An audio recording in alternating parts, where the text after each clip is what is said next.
Hello everyone, welcome back to the channel. हमने class 8th के MCQ start किए थे। हम 3 चैप्टर्स के एमसीक्यू ऑलरेडी कंप्लीट कर चुके हैं। आज हम चैप्टर 4 के एमसीक्यू करेंगे। जिसने भी 3 चैप्टर्स के एमसीक्यू नहीं देखे हैं वो जाके देख लीजिएगा। और चैप्टर 4 के एमसीक्यू करने से पहले प्लीज़ चैप्टर को रीड कर लीजिएगा। चैप्टर की जो वीडियो बनाई हुई है उसका लिंक जो है वो डिस्क्रिप्शन बॉक्स में डाल दूँगी, तो आप उसको पहले देख लीजिएगा, उसके बाद एमसीक्यू कीजिएगा ताकि आपको इजीली समझ में आए। ठीक है, तो हम स्टार्ट करते हैं मटेरियल्स, मेटल और नॉन मेटल वाले चैप्टर। फर्स्ट है मेटल्स कैसे होते हैं। मेटल्स शाइनी होते हैं यानी कि चमकदार होंगे, हार्ड होंगे, सोनोरस होंगे या फिर ऑल ऑफ दिस। सोनोरस होता है जो साउंड प्रोड्यूस करता है, हार्ड यानी कि कठोर, शाइनी यानी कि चमकदार। तो इसका ऑप्शन कौन सा करेक्ट है? डी ऑप्शन करेक्ट है, क्योंकि जो मेटल्स हैं वो हार्ड भी होंगे, कठोर भी होंगे, चमकदार भी होंगे और आवाज़ भी प्रोड्यूस करेंगे। ठीक है, नेक्स्ट इज नॉन मेटल्स कैसे होते हैं फिर? नॉन मेटल्स नॉन डक्टाइल होंगे, नॉन सोनोरस होंगे, नॉन मेलेबल या ऑल ऑफ दिस। देखो, नॉन डक्टाइल यानी कि इनकी वायर नहीं बनाई जा सकती, नॉन सोनोरस यानी कि ये आवाज़ नहीं प्रोड्यूस करते, नॉन मेलेबल यानी कि इनकी शीट नहीं बनाई जा सकती। तो इसका ऑप्शन कौन सा ठीक है? ऑल ऑफ दिस, क्योंकि इनमें से ये सारे ऑप्शन क्या हैं? करेक्ट हैं। ठीक है, और अगर हम करना चाहें तो जैसे मेटल क्या थे? हार्ड थे, ये सॉफ्ट होंगे। अगर मेटल कैसे थे? चमकदार थे, तो ये क्या होंगे? चमकदार नहीं होंगे, डल होंगे। ठीक है, next is which of the following is a non metal. इनमें से कौन सा ऐसा मेटल है जो कि नॉन मेटल है, ऐसा मटेरियल है नॉन मेटल जो कि प्रॉपर्टी शो करेगा? एल्यूमिनियम है वो? नो। आयरन है वो? नहीं। सिल्वर है वो? नो। तो इसका करेक्ट ऑप्शन कौन सा होगा? ऑक्सीजन। कौन सा ऑप्शन करेक्ट है इसका? Oxygen. Next is metalloid possesses the property of. हमें बताना है कि जो मेटलॉइड हैं वो कौन सी प्रॉपर्टी शो करते हैं। सबसे पहले आपको पता होना चाहिए मेटलॉइड होता क्या है। ऐसे मेटल्स या फिर नॉन मेटल्स जो दोनों प्रॉपर्टी को शो करते हैं। ऐसे एलिमेंट होते हैं कुछ कुछ जैसे कि जो दोनों की प्रॉपर्टी शो करेंगे। कुछ तो वो मेटल जैसे लगेंगे और कुछ कैसे? नॉन मेटल जैसे लगेंगे। तो उनको हम क्या कहेंगे? मेटलॉइड कहेंगे। तो इसके करेक्ट ऑप्शन कौन सा है? मेटल्स है सिर्फ? नहीं। Non metals? No. Both metals और नॉन मेटल, दोनों धातु और अधातु की प्रॉपर्टी जो शो करते हैं उनको मेटलॉइड कहते हैं। Next is the most reactive metal. सबसे ज़्यादा रिएक्टिव मेटल कौन सा है? कॉपर है क्या वो? नहीं। जिंक है क्या वो? नो। जो रिएक्शन कर जाता है मतलब किसी भी चीज़ के साथ, अगर एटमॉस्फेयर में प्रेजेंट होगा उसके साथ भी, वाटर में होगा तो भी, एयर में होगा तो भी। गोल्ड है वो? नहीं। तो इसका करेक्ट ऑप्शन कौन सा बचता है? पोटेशियम। ये कुछ एग्जाम्पल्स हैं जो आप सभी को याद करने ज़रूरी हैं, क्योंकि एमसीक्यू फॉर्म में ये एग्जाम्पल बहुत आ सकते हैं आपके नॉन मेटल और मेटल वाले चैप्टर में से। तो इसका करेक्ट ऑप्शन कौन सा है? Potassium.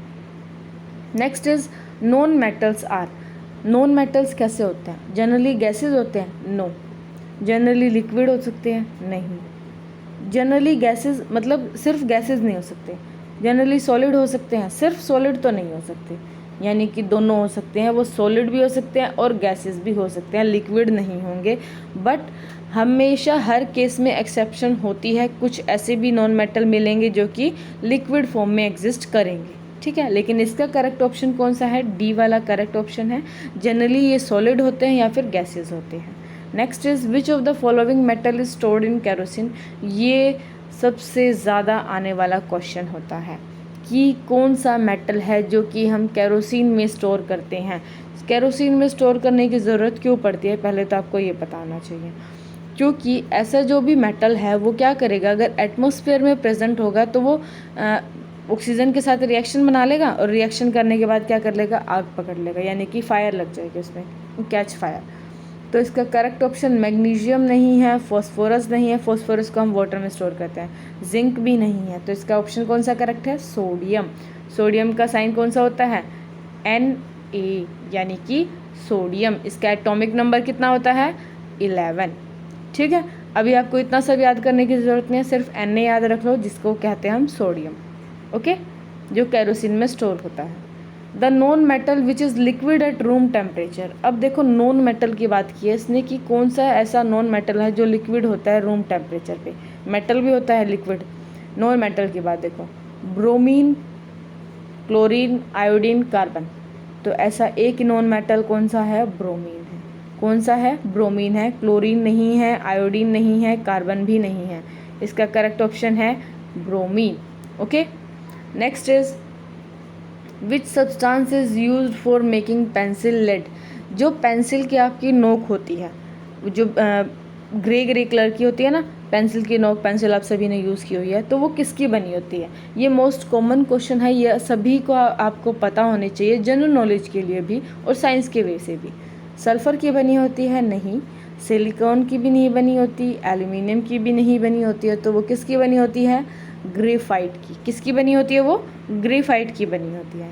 Next is which non metal is used in making glass. अब ग्लास बनाने के लिए जो हमारा ग्लास होता है, विंडो का ग्लास होता है या फिर बर्तनों में जो क्रॉकरी में ग्लास होता है, वो किसका बना होता है?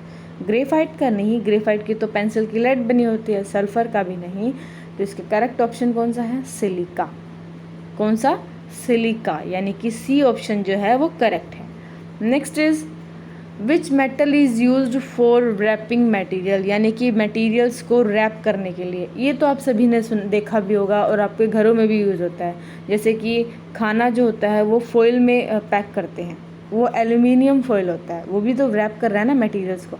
यानी कि इसका करेक्ट ऑप्शन आपको पता चल गया होगा, एल्यूमिनियम है। जिंक नहीं है, वो रिएक्शन कर जाएगा। कॉपर भी नहीं है, वो भी रिएक्शन कर जाता है। तो इसका करेक्ट ऑप्शन कौन सा है? A, aluminium. Next is the metal found in liquid state.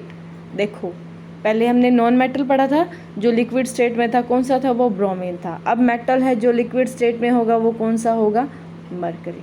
Mercury के बारे में आपको एक चीज़ और बता दूं, ये एक ऐसा सब्सटेंस है, ऐसा जो मेटल है जो कि रूम टेम्परेचर पर लिक्विड होता है।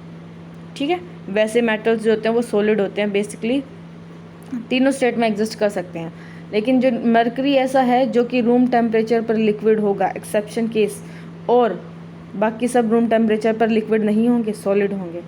रूम टेम्परेचर पर लिक्विड होगा, और जो आपके थर्मामीटर आपने देखे होंगे जिससे फीवर चेक करते हैं, उसके अंदर भरा होता है मरकरी। इसको हिंदी में बोलते हैं पारा। क्या बोलते हैं? पारा। ओके, सिल्वर नहीं होता, कैल्शियम नहीं होता, सोडियम नहीं होता। Next is which of the following metal soft enough to be even cut with a knife, कि जिसको हम नाइफ से कट कर सकते हैं, चाकू से कट कर सकते हैं। ऐसा कौन सा मेटल है इतना सॉफ्ट है? जो कि देखिए, सोडियम एक ऐसा मेटल है जिसको हम, ये इतना सॉफ्ट होता है जिसे हम किससे कट कर सकते हैं? नाइफ से कट कर सकते हैं। ठीक है, सोडियम के बारे में हमने पहले भी पढ़ा था कि इसको कहाँ स्टोर करते हैं? कैरोसिनॉल में। तो इसका करेक्ट ऑप्शन कौन सा है? ए, यानी कि सोडियम में। Next is hardest substance. देखो, सबसे इंटरेस्टिंग क्वेश्चन है, हार्डेस्ट सब्सटेंस। गोल्ड हार्ड होता है? नहीं, गोल्ड तो टूट भी जाता है। एल्यूमिनियम हार्ड नहीं होता है, एल्यूमिनियम की फॉइल्स बनती है, शीट बनाई जा सकती है। सबसे हार्डेस्ट होता है डायमंड। डायमंड, वही जो डायमंड की ज्वेलरीज भी होती हैं, हीरा होता है जो चमकीला पत्थर जिसको हम कह सकते हैं, लेकिन वो सिर्फ पत्थर नहीं होता, वो बहुत कॉस्टली होता है। तो इसका करेक्ट ऑप्शन कौन सा होगा? Diamond. Next is which of the following non metal are used in fertilizer. ये है आप सभी के लिए क्वेश्चन, क्योंकि आपने क्रॉप वाला चैप्टर जो है वो अच्छी तरह से पढ़ लिया है, तो आपको इस क्वेश्चन का आंसर कमेंट बॉक्स में कमेंट करके मुझे बताना है कि इसका जो करेक्ट आंसर होगा वो क्या होगा। ठीक है, जिसको करेक्ट आंसर नहीं पता है वो कमेंट करके बता सकता है, मैं फिर आंसर कर दूँगी। आप सभी को समझ में आया होगा, होप सो। जितने भी क्वेश्चंस कराए हैं सभी अपने अच्छी तरह से तैयारी कर लीजिएगा जब भी आपके एग्ज़ाम आएंगे। और अगर आपको वीडियो पसंद आई है तो लाइक, शेयर और कमेंट ज़रूर कीजिएगा। अगर फर्स्ट टाइम वीडियो देख रहे हैं तो आप चैनल को सब्सक्राइब भी कर दीजिएगा। Thank you so much.